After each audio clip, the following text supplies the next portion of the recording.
Hello everyone, happy tracking channel sa inyong lahat dyan. Kumusta kayo? Ayan. So may mga dumating dito na truck. Ayan. So as you can see guys, no, nasa right handed pa siya. Meron nga pala ditong NPR na 14 feet close van. Yun, no? So ito naman is freezer van naman. Ayan.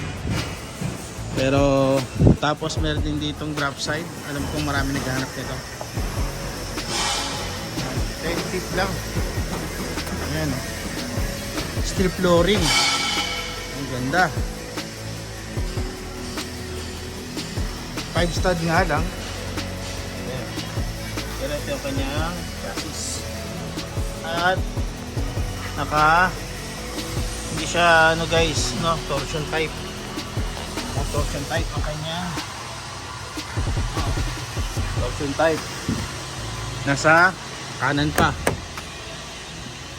Meron din ditong close van. Pero to yan guys, maganda dito.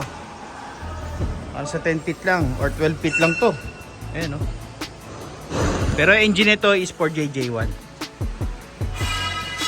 N series na yan. 5 stud, naka ano nga lang siya. Torsion type. Papa-convert niya pa as mulye, pero yung likod niya mulye na. Steel flooring pa. Hindi tayo makapunta. Ito. Punta tayo dito. Ito baka madalas tayo. Yan ito. Diba guys? Alam ko marami sa atin naghanap ng ganito. Drop side lang siya. Na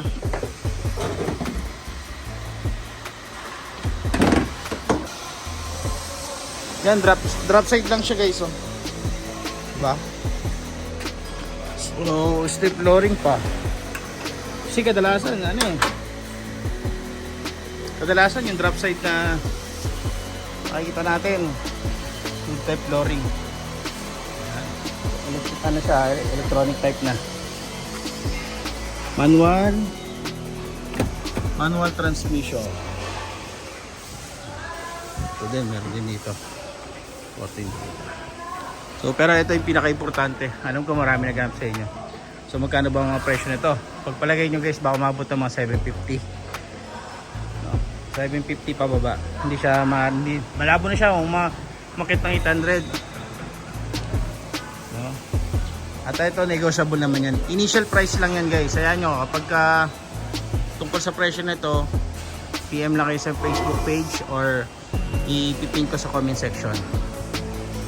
So ayun lang guys, maraming salamat. Happy tracking channel everyone. And thank you. Bye bye.